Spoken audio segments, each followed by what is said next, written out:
Euzubillahimineşşeytanirracim. Bismillahirrahmanirrahim. Esselamu aleyküm hürmetli televizyon kardeşler. Sual ve cevap namlı programımızın yeni sahne arkalık sizler bilen yeni yüz görüştük.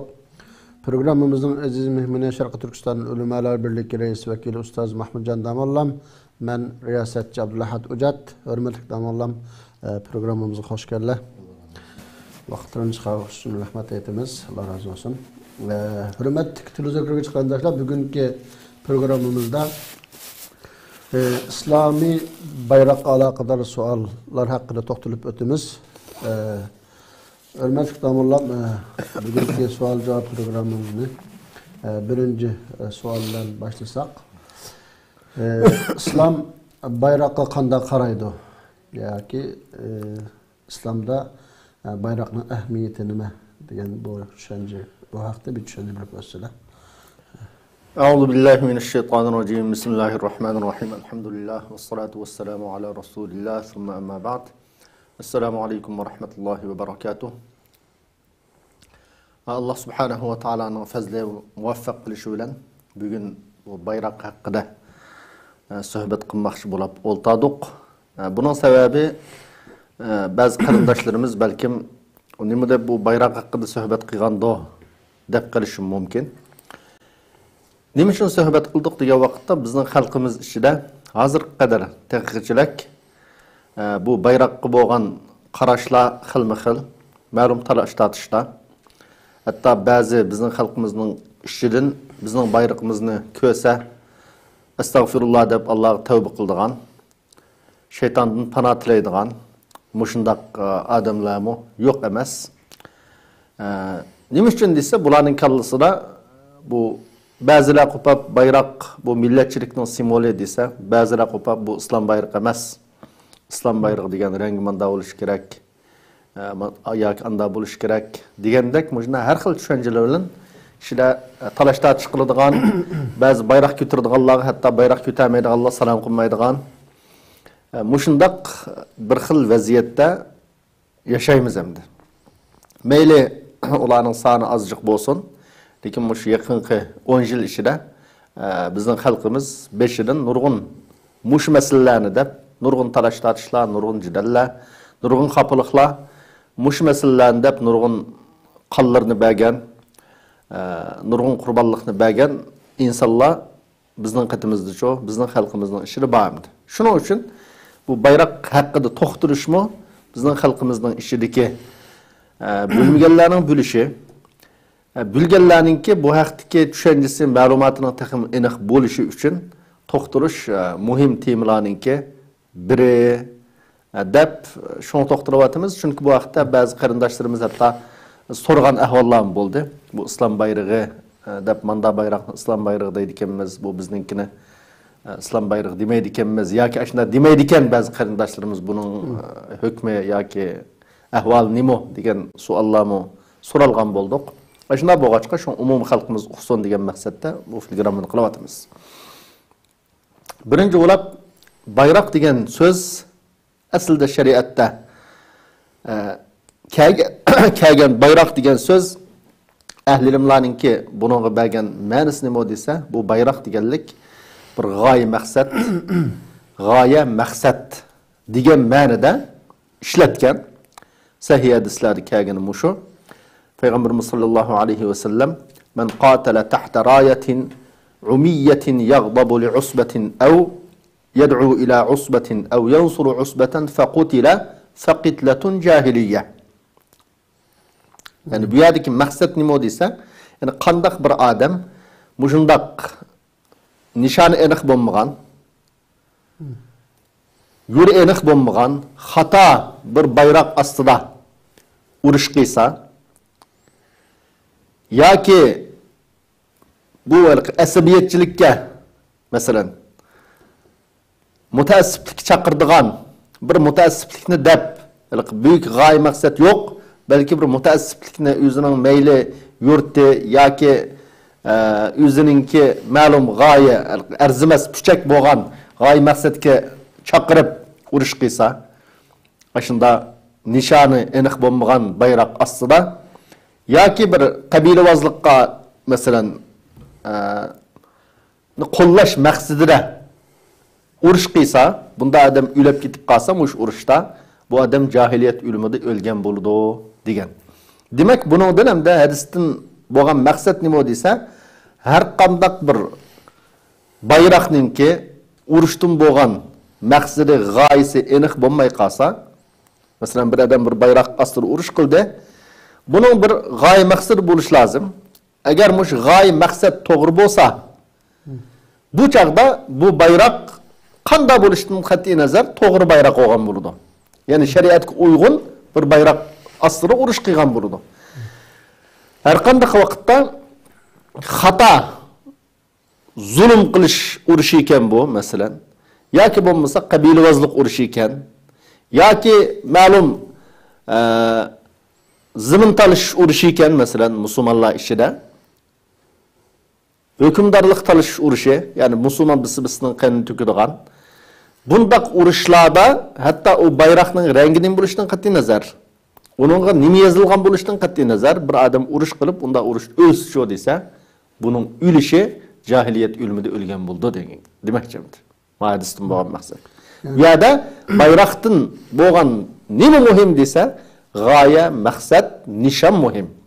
Qachoniki g'oya, maqsad, nishon to'g'ri joyida bo'ldi ekan, bundaq bayroq ostida qilingan urushmi joyida bo'lgan bo'ladi. Qachoniki nishon, maqsad, g'oya to'g'ri bo'lmaydi ekan, bayroq nim bo'lishidan qat'iy nazar, la ilaha illalloh Muhammad rasululloh deb yozibdi u bayroqqa, rangiya oq bo'pti ya qora bo'pti masalan, nim bo'lishidan qat'iy nazar shu nishon, g'oya to'g'ri bo'lmasa, bu chaqda bundaq bayroq ostida urush qilish to'g'ri emas. Bu birinchi nuqta. Shu urushni qo'zg'ab chiqqan qo'mondan yoki askarningki shu bayroq ko'tarishidagi maqsad, g'oya shuning tabiiy bo'ldi. Maqsad to'g'ri bo'lsa, g'oya, nishon to'g'ri bo'lsa, bu bayroq to'g'ri bayroq bo'lgan bo'ladi. Ya'ni to'g'ri bayroq ostida urush qilgan bo'ladi. Nishon, g'oya to'g'ri bo'lmasa desa, bu chaqda bayroqning rangi nim bo'lishidan qat'iy nazar xato bayroq ostida tug'an bo'ladi. Bu birinchi nuqta. Ikkinchi nuqta, islom bu bayroq qanday qaraydi desa, tabiiy holda islom Peygamberimiz sallallahu aleyhi ve sellem'nin zamanında, mesela Resulullah'ın uyunun üstüge bayrak askan, yoki mescidin üstüge bayrak esip koygan, yoki Medine'ninki kiriş çığırasıga bayrak esip koyapma, Medine devleti kirdinli hazır dep, onda belgileydiğin şekilde bayrak işletilmeydi o zamanda. İşletilmeydi, bayrak yoktu. Onu onda uyunun üstüge ya mescidin üstüge yoki çığırağı esip koymaydı o zamanlarda. Bayrakını nerede işletildi uruş meydanlarında işletildi. Uruş meydanlarında Peygamberimiz sallallahu aleyhi ve sellem adette her qaysi kabilelerge, Hazraç kabilesiga ayrım bayrak, Evs kabilesiga ayrım bayrak, muhacirlarga ayrım bayrakçı verdi. Her kabile özünün bayrağının aslına uruş kıldı. Hatta net uruşlarda bazı Ali ibn Abi Talib bayrak verdi. Sa'd ibn Muaz'ga mesela. Bu sahabildin Musab ibn Umayr bayrak bergen Uhud uruşida. Xaybarning fathisiga Ali radhiyallohu anhu bergen. Mu'ta uruşida 3 eylenge 3 qo'mondonga bayrak bergen. Demek bu o zamanlarda uruş meydanlarında uruş qilmagan askarlarga bayrak berishdiki asosli g'oya maqsad nima edi desa, onu şu zamanda başka, yani musulmonlar bilan urush qilgan kafirlarning bayrog'i bo'lardi. Musulmonlarning bu bayrog'i bo'lardi. Nima uchun bu bayroqni ko'tarib oldi urush maydonida desa, bayroqni ko'targan kishiningki qo'mondan ekanligi yoki qo'mondanning yenidagi odam ekanligi, yani bayroq ko'tarilgan yer bu xuddi bugungi zamondagi tasvir bilan söz bilan ifodalansak, bu xuddi qo'mondonlik shtabi hamdir. Yani askarni boshquradigan qo'mondonlik shtabida bayroq ko'tarilib turdi. Har qanday vaqtda odatda sahobalar desa, bayroq tiklam tursa, ruhlari jonliq urush maydonlarida nihoyat qahramonlik bilan urush qiladi. Shuning uchun o zamanda dushmanlarni desa, eng birinchi bo'lib kimga hujum qildi desa, bayroq ko'targan odamga hujum qildi. Çünkü bayroqning tushganligining o'zi askarlarninki mag'lubiyatga qarab yuzlanganligininki dalili deb qaraladi. Askarlarning ruhiy, ma'naviyatini sundirish uchun qarshi taraf bayroqni tushirishga, bayroqni ko'tarib turgan odamni yiqitishga eng kuch chiqardi.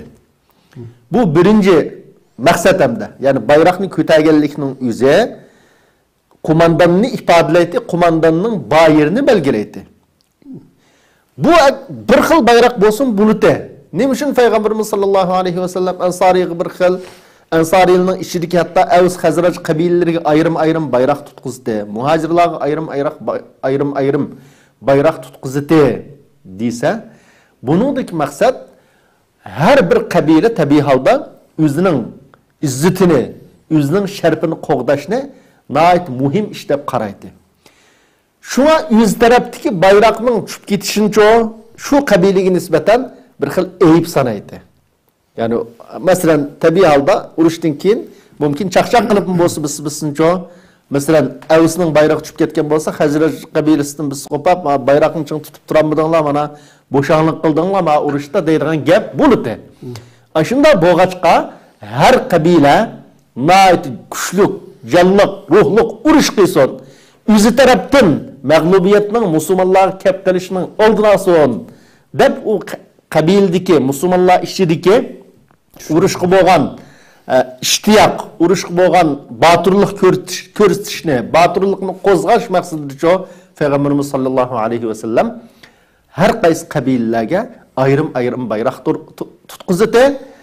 Biz tarafdan mag'lubiyat kelmesin musulmonlarga deb har qaysi qabilacho jonliq, kuchliq, qo'rqmasdan, urush maydonlarida qochmasdan urush qildi. Shuning uchun umumiy urush maydonlarida bayroq ko'tarish, bu bayroqning yiqilishining oldini olish, bayroqning tushib ketishining oldini olish uchun qurbon berish, bu yerdagi qurbon berish u bayroq ya'ni masalan shu chaqda ma'lum nayzining uchiga yoki bo'lmasa uzun kaltak yağaçqa çigiti bayroqni o eliqi ma'lum 1 metr yoki 50 sant raq emas. Bu yerdagi maqsad nima desa, bayroqning yig'ilganligi islom askarlarining mag'lubiyatga yuzlanganligi, mag'lub bo'lganligi, islomningki mag'lub bo'lganligining simvoli bo'lg'achqa, shuncha ashninga islomning ustun musulmon askarlariningki nəhayət batırlıq bilan urush qilayotganligi, qahramonlik ko'rsatayotganligini ifodalaydigan alomat belge bayroqning tik turishi bo'lg'achqa, shu zamonda shuning uchun bu bayroqni qo'g'dash uchun alohida o'zininki jenini bergan sahobalar urush maydonlarida haddi hisobsiz. Shuning uchun olimlarimiz bu bayroqni urush maydonlarida ishlatishning o'zi bu mustahab, sunnat ish deb qaragan. Yani aşındaq ahmiyeti bo'g'achqa bir kishilarninki botirligini qo'zg'ashdi bo'lsin, mayli qo'mondonninki urush maydonida bor hayot va urushni idora qilayotganligini ifodalash yuzidan bo'lsin, har tarafdan bayroqninki tik turishi muhim bo'g'achqa, shu olimlarimiz shu desa, bayroqni tutishning o'zi, bayroq ko'tarishning o'zi urush maydonlarida bu sunnat mustahab ish, ya'ni urush maydonida bayroqninki tushib ketishining oldini olish bu zarur deb fatvo bergan. Üçüncü bir ahmiyetimi buluşu mümkün mü kallamız kelgan savol masalan her bir qabilaga birden bayroqni berib bunun bir boshlig'i qo'mondoni bo'lsa, askarlarning ma masalan 100 askar, 200 askar ma qo'mondonga a'zosiz qaraysiz, buyruqqa itoat qilasiz degan bo'lgandan o'zining qo'mondonlarining nadaligini, qaysi guruh ekanligini bilish uchun tabii. Her qabilaga ayrim bayroq tutqizganlikning o'zimi shu, har qabila o'zini bek yaxshi tunigan bo'g'achqa, ham shu qabilaning ichidagi cho'ng, ya'ni eng hurmatga sazovor kishilar gapini anglaydigan, ashunda cho'ng odamlarga bayroqni tutqizdi Payg'ambarimiz sollallohu alayhi vasallam. Shu urush maydonlarida bizni tunish uchun bu mu bek muhim. Çünkü o zamanlarda mesela belki hatta müşrikler bilen ular aralashib bitib qolsa-mu, mesela bayroq bombada yiqildi degan taqdirda belki bizni bilinmaydi. Çünkü ularning kiyim-kechakları şu zamanda hozirgidek emas, ham hozir hamma davlatning askarlarining ayrim kiyimi bor. Lekin o zamanda çoğu desa şu Araplarninki, mayli musulmonlarninki, mayli mushriklarninki kiydigan kiyimler o'xshash. Unda bo'lgandan keyin tabiiy holda biz-bizni ayirish, biz-bizni tunish uchun mu shunday bir bayroqning ostiga yig'ilib urush qilishi bu muhimdi. Allah razı olsun. İkinci sualım Allah'ım. İslam'da ya ki mesela Peygamber Aleyhisselam tarafından kelgen hadislerde mesela İslam bayrağı bu şekilde buludu dep inek bekitilgen boşuna bir bayrak var mı ortada? Tabii halde bu suala gelsek Peygamberimiz sallallahu aleyhi ve sellem'den kelgen hadislerde Peygamberimizdinki qara bayrağı batı, tötçasa yani hem bir tarafı o'xshash yani mesela ya 50'de 50 ya 70'de 70 degandek hem bir tarafı o'xshash bu shunda qar bayrağı batı deb hadis var. Peygamberimiz sallallahu aleyhi ve sellem'nin ak bayrağı batı deb hadis var. Peygamberimiz sallallahu aleyhi ve sellem Mekke kirgan vaqtda ak bayrak bilan kirgan degan hadis var. Onundan başqa ondan sahabelarga mesela qabilalarga, Avs qabilasiga odatda nimadan seriq rangda bayroq chigib berganti deb hadis var. Bu hadisninki sanadin zaif neglik olimlar. Demak bu yerda Peygamberimiz sallallahu aleyhi ve sellem'nin yüz işletken bayroqninki oq va qora bo'lganligi to'g'riliq, hali jonliq hadis bor. Kuchli hadislar bor.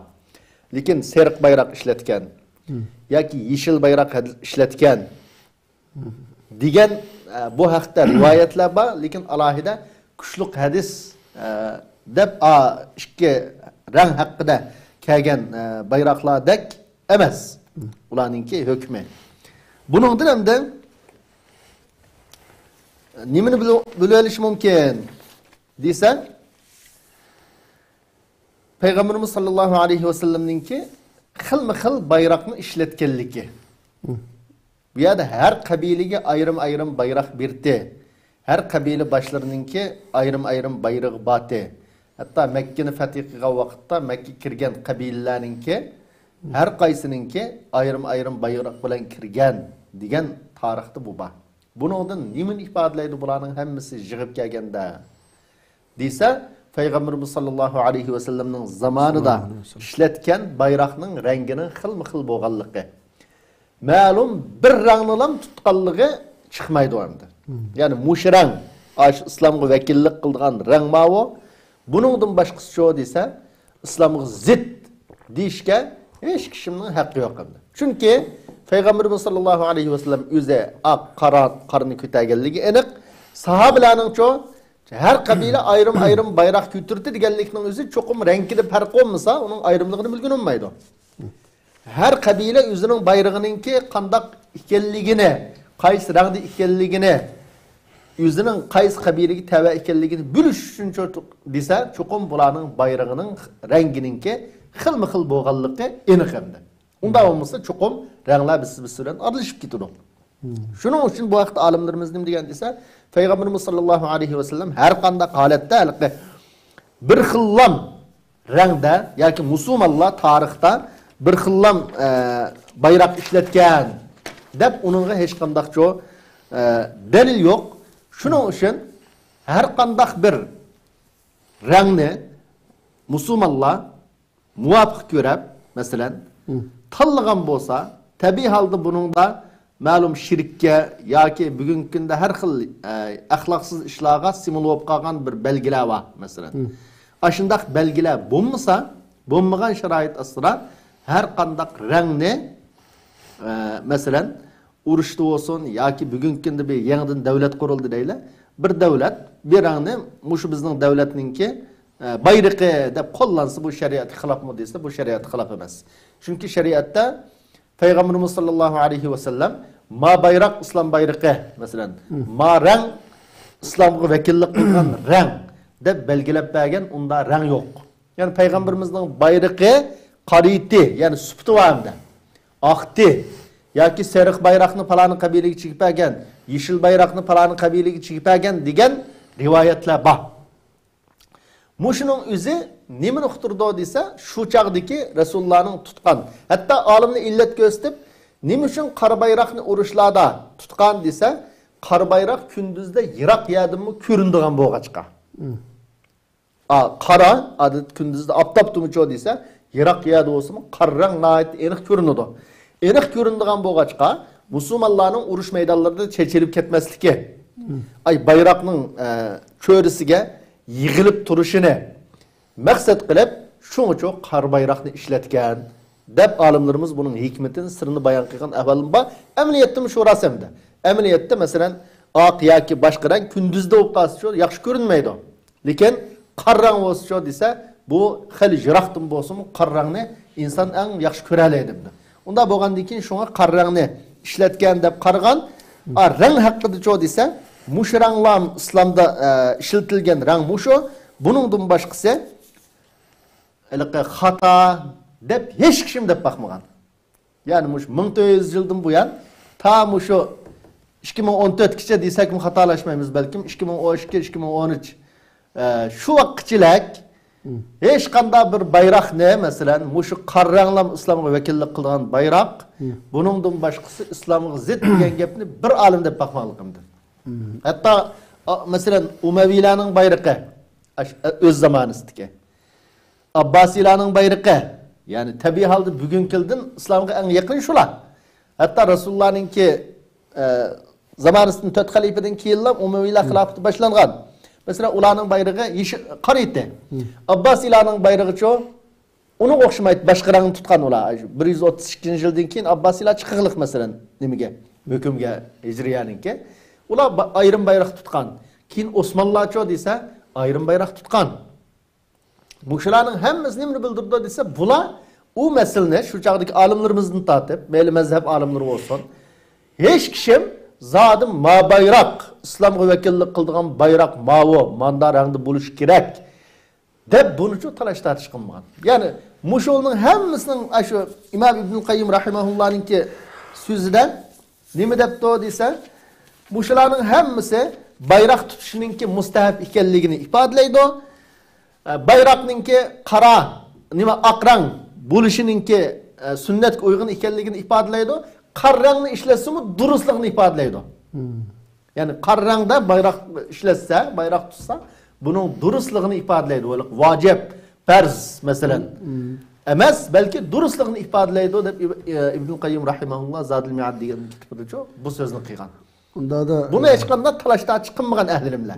Demek yani mesela bir devlet kuruldu. Bizim Şarkı Türkistan İslam Cumhuriyeti'ne o'xshash. Yaqinda bir devlet. Bizdenki zaten Cumhuriyetimizdeki kanunları şu İslam asasına kurulgan. Onda oğandan gidin bizim bayrağımız hazırkıdak şekilde kök bayrak olsun yani İslami bayrak bulaverdi. Bayrakı degen gayene olan hazırkı elbette yani İslami bayrak mavutdi, ma kök bayrak İslami bayrak emas bu bid'at yoki bu başka bir iniminin ki bayrağı deyiş haddimiz yoksun. Ya bu fakat şu qanda adamning size desem de Allah niyetini o'zi biladi yani. Bu dinimizni nihoyatda buzuytib qolgan bir adamninki so'zamdi bu. Masalan, uningdan boshqa bir narsani demayman ma'da. Mushu burundan shu olimlarninki so'zlariga bayroq haqidagi mayli hadislarda kelgan yoki Ibn Qayyim rahimahullahninki so'zlarida bo'lsin. Hammasi kelgan so'zlar qarasa hech kim birga bayroq tutish vojib degan binasi yo'q. Hech qaysi olim har qanday bir odam bayroq ko'tarishi vojib farz ishmovi degan bir masala emas bu. Buning eng yuqori hukmi shu urush maydonlarida sunnatdagilik. Tabiiy holda bugungi kuni bilan o zamonning osmon zamin farqi bor. Bugungi kunda bu bayroq bir davlatning simvoliga aylandi. Bir davlatga vakillik qiladigan bir belgiga aylandi. Burunqidan buning qimmati shu naiti yuqorilab ketdi bugungi kunda. Bugungi kunda tabiiy holda bizning bayrog'imiz demishin ayda bo'lgan Osmonlarning bugungi bayrog'i masalan, yani Turkiyaning, Tunisning bayrog'i shunga o'xshab ketdi. Nima uchun desa, bu keyingilar ma oy bilan yulduzni bu islomning simvoli deb tushungan. Masalan, odatda hozir xristianlik bilan islomningki ma doktorlikqa aloqalari demishin nima deymiz? Xristianninkini qizil kirist jamiyati deydi. Shunami? Musulmonlarninkini cho'dishi yeshil ay cemiyeti deydi o. Nima uchun desa, Hristiyanlığın Qizil Kirist cemiyeti digine ayalik belgisin bayını Qizil belge. Bu şu Hristiyanlığınki ma Kirist esib aldığan belgisinin alameti hem de. Hristiyan dininin alameti. Ma ay bilen yultuzcu dese, xuddi dünyada insanlar içinde bu Müslümanlığın alameti de tunulgan bir alamet hem de. Şunun için Osmanlı'nın şu yultuzu olan ayını işletken bu ağaçka bizden devlet kuran atbuğularımızın çoğu dese bu yultuzu olan ayını devletinin bayrağı süptide kullangan Tunis ve yani bir neçe mesela Tunis demez Moritanya Muşol'un bayrakları da şu yultuz bilen ayva nima üçün dese ulamı Osmanlılar soğan yavoğa çıkan Osmanlılar parçalanıp o devletler parçalanıp ketken bosumu yanılar şu İslam'a vekillik kıldığan Müslümanların simvolü mavu digen maksatda bu şu yultuz bilen ayva bayrakını çok kullangan. Allah razı olsun da oğlum. Yukarıda azrak toxtalib ötler. Mesela o bayrağınınki rengi hakkında qara yoki yeşil, ak degan meselelerde. Hem de bunun da bir iniq delil, hadis bağımı mesela. Bayrağınınki rengi hakkında azrak toxtalib ötler. Rengi hakkında? Mesela bah hadisininki senedi yoki işencelik qanchalik. Qara bilen ak bayrak işletkenliki peygamberimizden. Bu Sunan kitapları dikagen, İbn Majah dikagen, Tirmizi dikagen. Qara bayrak bilen ak bayrakni işletkenligi to'g'riliq hadislar. Bu hadislarning sanadida alohida mesele yok. Men Şeyh Albani olsun, burun alimdim olsun nurg'unlari sahih hadis deb hukm bergan. Onundan başqa andan sahabilninki, peygamberimizningki har xil bayroqlarni chigib berganligi qabilalarga, sariq rangda, yeşil rangda. Andın bazı hadislerde de rengini bayan kılmay palanı kabilige peygamberimiz şu onda bayrak çekip geldi uruşta diye bu şundak her xil hadisler var. Bunun ahiriste berdiğan netice nima dese neticesi şu sünnet mustahab ikenligini ifadele birdo bayrak tutuşninki bunun ak bolsa sünnetke yani yakın bulduğanlığı andın qar olsa durus ekenligini bayan qilgan İbn Qayyim rahimahullah bundaq deganligining o'zi Rasulullahning bir qiliqini biz bilishga tegishli bir masala nima desa Rasulullahning shu chaqda qo'llangan bayraqi mushundati dedi. Payg'ambarimiz masalan manda bayroq tutinglar deb unda buyurmadi bir kishimni. Bu qo'llangan bir shu chaqdagi urushlarda ishlatgan payg'ambarimizning cho'g'i desa askerlerini bir yer tutuş, kumandanın ipçörüsünün askerlerinki tarap gidişinin aldığını eleş, mesela uruş qalayım qançılığına. Nurgun məqsədlər var, müşnaq bayraqlarını tutdu. Bundaq tutqanlıqның özü en yuqarı hüküm bəsi bunun alimlerimiz nemdə hüküm burada dese mustahab ya sünnet. Texim yuqarı kütəgəni sünnet bolması mustahab degan hükümni berdi. Uçaqda mesela peyğəmbərimizninki Kusva deb tügü suvatı deyimiz mesela. Kusva degen tügüge münütte. Ya ki peygamberimiz atkı münütte.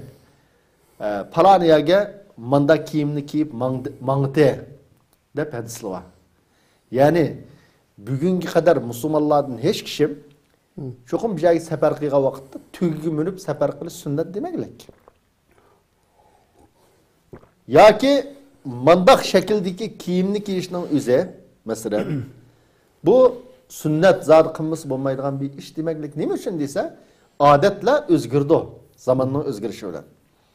Bugünkü şu çağdaki mesela ay bayrakını, kar bayrakını tutuş vacip o bu digelli mi? Bugün uruş kıysa kılıç ile uruş kılmavatır o. Ya neyze ile uruş kılmavatır o. Ya ki tüggü minip ya atkı minip uruş kılmavatır o. Belki bir 12 minip maşinik minip uruş kılmavatır o. Hazır bu nurgun şu çağdaki uruş işletilgen kılıç neyzini işletmeydi hazır uruş vasıtlı özgürüp gitti de. Uruş meydanındaki kegen kiyimlimi farklı. Uruş meydanındaki kegen kiyimlimi farklı. Neyim için bu bayrak kegen vakitte zadmış kar bayrakını kütüreş bu vacip ya İslam bayrağı dep bu Müslümanlığın zihnini bozuldu. Dese bir yerde bir Arap dillerden inne de koyduğum bir gep bir işinin işi de iş var hem de. İşinin işi de iş var. Mesela fakat aşında din süyer, din muhabbeti ve adamını aşında gapını kılıp onun zihnine yoki juyup yoki aldap ma'lum g'araz maqsadlarga xizmat qildirish hamda uningdan boshqa narsa emas. Shuning uchun bizningki bayrog'imizni tabiiy holda cho desa, bizning 33dagi Cumhuriyetimiz qo'llangan bayroq bugungi bayroq. Shu Cumhuriyetdan qolib qolgan birdan-bir narsa bu.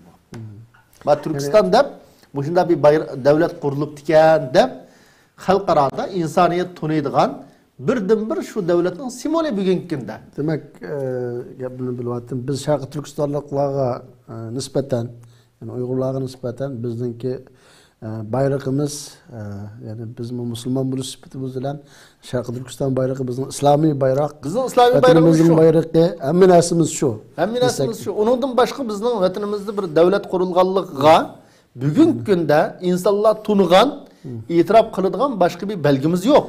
Yani bizim bayrog'imizning hech qanday bir ixtilof zid yeri yo'q yani. Hech qanday islomga zid yeri yo'q uningda. Bugungi Yaman ya mesela komünistninki yoki har xil mush axloqsiz tashkilotlar var bugungi kunda insonlar ayollar biznemisi deydi o ayollar birlashib ketgan ashulning alomatlari var mesela hech qanday shariat cheklagan bir narsaga alomat belgi bo'ladigan hech nima yo'q uningda. Bizning bayrog'imizda. Bizning bayrog'imizda bor narsa shu yulduz bilan cho oyamda. Unda bo'lgandan keyin buni hatto yuqori degandek Osmanlılar xilofati islomga belga, islom musulmonlikningki ifodasi bu alomati deb qo'llangan, simvoli deb. Unda bo'lgandan keyin bizning bayrog'imizda islomga zid keladigan hech qanday narsa yo'q endi. Allah razı olsun. Ahirgi savoldan bo'lgan. Endi bu bayroqqa ilahi kalimatullah'ningki yezilishi, ninki hukmi nima? Bu shundaq ilahi kalimatullah yezilish qachon qaysi davrda o'tirib chiqqan? Nimaninki madem hadisning shu o'z nima so'lanmaydi.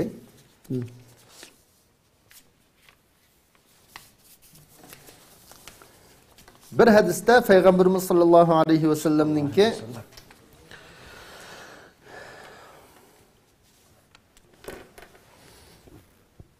Ebi Şeyh İbn Abbas'ın bayan qilgan bir hadisda Peygamberimizning bayrog'ida La ilahe illallah Muhammedur Rasulullah deb xat yozilg'liqdi deb bir rivoyat kelgan.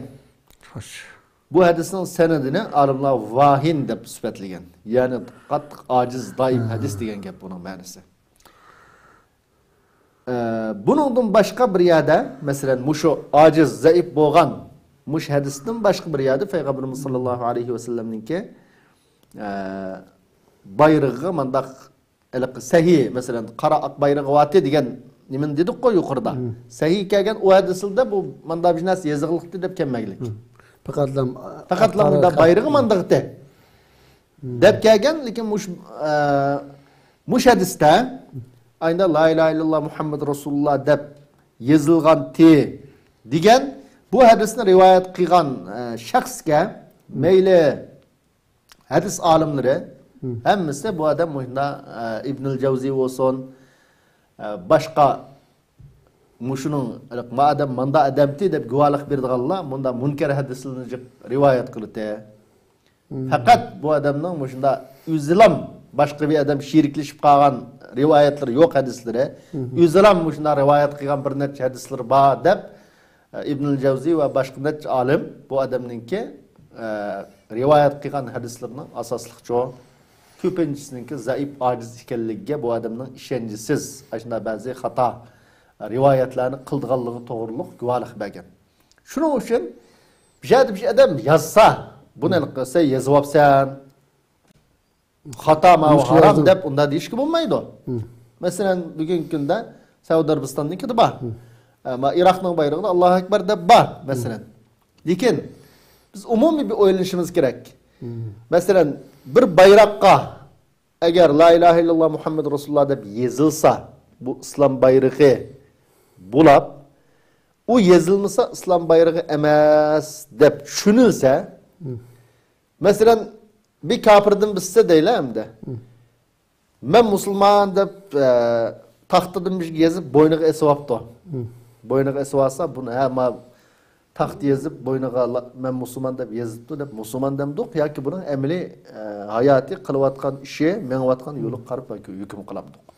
Yani demek bir devletinin bayrağına la ilahe illallah yazılışı bilen İslam devleti bulap kalmaydı. Yani bir devletinin la ilahe illallah Muhammed Resulullah dep yazıp koyaş bilen lamço onun şerkite tutuvatkan siyasete yole eğer İslam'a uygun bolmasa fakat o sözünü yazıp koyganlıkka bu birden bir İslam devleti İslam'a vekillik kıldıgan devlet işki bolmaydı.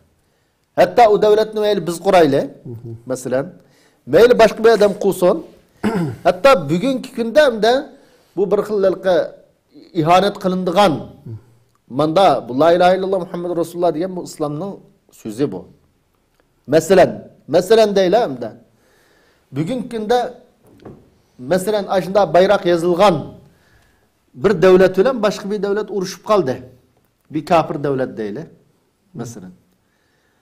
Bugünkü günde devletler ara uruş olsa halkın namaş çıkarıp koyup bayrak göydürüp üzerine düşmanlarınınkini kılıdıgan bir iş vardı. İhanet kılıdıgan. Bayrakın köydürüşünün üzerine bir ihanet kıygallık deyip düşündüğün bir vaziyette biz. Aynı la ilahe illallah Muhammed Resulullah diyen bayrakla ihanet kılıp köydürülse mesela. Ya ki bugünkü günde ertisler acayip işler kıldı. Mesela yalanaçla onu kiyvelip aşında işler oldu. Bazı toplağa besilgan ahvallar oldu mesela. Yani bunların hemisi bu söz bu iman sözü, tevhid sözü. Bu sözünün kadirleş lazım. Yani bu ne bayrakla yazgan her kandak bir devlet bu sözünün kıymetini, ehmiyetini, Müslümanlar içindeki mukaddesliğini bölüşü lazım. Şu boyunca siyaset, şu boyunca iş kılış lazım. Eğer unda kılmagan takdirde yazmagan adamlar eskilik kıygandın tüverrek eskilik kısmı anın İslam'ı boğan zihin eğer olup gitirken. Şunun için bu la ilahe illallah Muhammed Resulullah dep muşunda bati dep sahih hadis yok bu hakta. Unda boğandın kiyen bulupun bugünkü günde bu sözünün mukaddesliğini, bu tevhid kelimesininki ihanet kılınmaslığı, başkalarının bulunga her xil şahsi, siyasi ziddiyetler tüpeylidin hakaret kılmaslığı için bu sözünün yazılmağanlığı tekimi ebzel buluşu mümkün. Bugünkü vakitte. Bu sözünün mukaddesliğini saklaş lazım. Bir devlet, bir halk ayna karar kılıp yazsımeyle. Yaz hata işemez. Lekin bunu yazıp koyaşından yüzülamçı deyse birden bir şu devletin sağlam bir yolda kitivatkallıgınınki delil emesem de. Xuddi bir adam hem yergi ben Müslüman dep yazıp tonkiyi velip hargışıp jüse mesela ya ki buzuk ya jüse onun İslam'a boğan zine adette okumaydıgan bir kiyim bilen berip kalayımkan iş kıygandın anın zini zor olur. Bu ne her kandak devlet tutkallar ya ki devlet kursak oldu diyenler bu obdan oynanış lazım. Şunun için bu elke Allah'ı biz talaştan çıkılıdığan zalimuşunda yazdık dep mesela bizim vatandaki kurulmayan devlet dexe. Zalimdin kolumuz alımız davatkan bir devlet. Bunda bir devletin halkı azgını kam yani azgını vakitinkin 100 yıl oludu mesela 90 yıl desek 90 yılını yakı bizning halkımız şu kurup atbuğullarımız kurup ketken bir devletin bayrağını bunu talışıp bunun rengi qarı olsa mesela ya la ilahe illallah Muhammed Resulullah bolsa ya ki bunun rengi ak olap qar rengli la ilahe illallah Muhammed Resulullah desek deganni yazsak olute andın İslam bayrağı olute bomuz İslam bayrağı olmaydı dep belki özara talışıdığan bir mesele emas. Hemmeden muhim ma'u. Şunu biz halkımızdan ütindiğimiz talep kıldığımız ne o dese şeriat bir narsaga alohida ahamiyat bergan ishli bo'lsa bunga ahamiyat berish. Şeriat onunğa keng qo'yib etgan ishlar bo'lsa, masalan, uni uchun keng qo'yib etish. Şeriat eng zo'r ahamiyat bergan, masalan, davlat prinsipi nima desa adolat, insof, haq, huquq insonlarningki, zulmdan yiroq bo'lishi, kishilarga qat'iy zulm qilmaslik, behuda beguna xalqning odamning qanini to'kmaslik, bularni haqqi da'vat qiladigan ahlilim, da'vatchilar erkin da'vat qila oladigan, hamma odam yashaydigan bir davlat qurish. Bu eng büyük prinsip. Adalet, hatta İbn Haldun'un sözü var. Allah Subhanahu ve Taala her kandak bir devlet adalet bilen yol tutsa, bu devlet ki yardım verdi, o devlet kafir bolsun. Her kandak bir devlette zulüm eğirken, halkı eğir zulüm kılıdiken, bundak devlet veyran buludu, o Müslümanların devleti olsun diyen. Bu tarihi bir netice. Şunun için biz devlet olsak, çokum bizden devletimiz adalet bilen başkurulduğun. Kişiler özünün mal mülki, abruiga kokmaydıgan, bizning mal mulkimiz saqlandı mı devlette, abruimiz qoqduldu deb yaşayalaydıgan, Allah davet qildigan davetçiler erkin davet qilalaydigan, yaxshi xizmat qilaman deganlar qilalaydigan, mushundaq bir davlat qurishimiz lazım. Bu haliqi la ilahe illallah Muhammed Rasulullah deb yezib qo'yaplam. Bu şeriat alohida ahamiyat bergan ish emas bu. Bayroqning rangi, da bayroqning bo'lish bo'lmasligi bu eng yuqori hukmicha buning mustahab ya sunnat. Bunda bo'lgandan keyin biz haliqi ma'ulni talishib bugungi kunda hatta mushin talishib qon to'kishib taqa, urushib, jidallashib, yo'lda mangsa salom qilmay bisimizga bijadam yiqilib tushsa yurolmay, ayni o'tganda men hayron qoldim. Ya'ni atölyada ishlaydigan bir qarindishimizni anglab, aqsab qopdi. Aqsab qopdi. Voy, nim bo'ldi desam, biz atölyada bir yerda ishlaydik. Bir igizyavati, manda tushadigan. Bir bal pastite. Voy, mayaqroq kelinglar, men sizning mo'rangni tutib turib, men madin tushib olay desam, sen yardım qilsam bo'lmaydi men. Sen yardım qilsam bo'lmaydi dedi. Şuna bilan nayt açığın kelib igizadin sakirdim. Sakirib şuna bilan putum qayrilib ketdi deydi. Yani bir atölyada billi ishlam. Billi mumkin tamaq yeyishi. Aşında turib, yani bir musulmon bisiga yardım qilsin nima ish qilib bo'lmaydi. Masalan, bu ideyadagi ne kadar xatarlik, nayt buzuq fikir ideyaning borlig'ida. Ani chunki yaxshi musulmon deb qarmoqliq, yaxshi musulmon deb qarmagan bo'lg'ashqa, shuni yardım qilsam-chu mening aqidamga ziyon yetkazadi. Deb shuni ashna qilmoqligimda.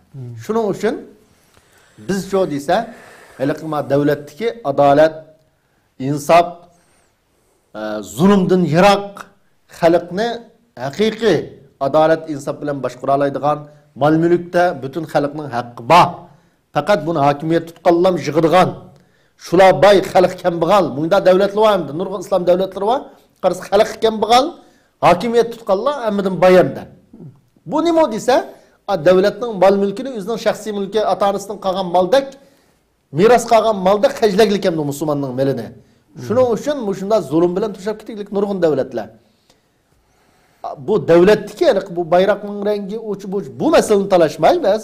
Qanday qilgan vaqtda butun xalq bayashat yashay oladigan, o'zininki mol mulkiga, obro'yiga xotirjam bo'la oladigan, zulm qilinmay yashaydigan, hokim bilan mahkumning o'rtasidagi farq unda osmon zamin emas, balki hokim o'zining mas'uliyatini xalqning xizmatchisiman deb tunaydigan, mushundaq sog'lom bir davlatni qura olamiz.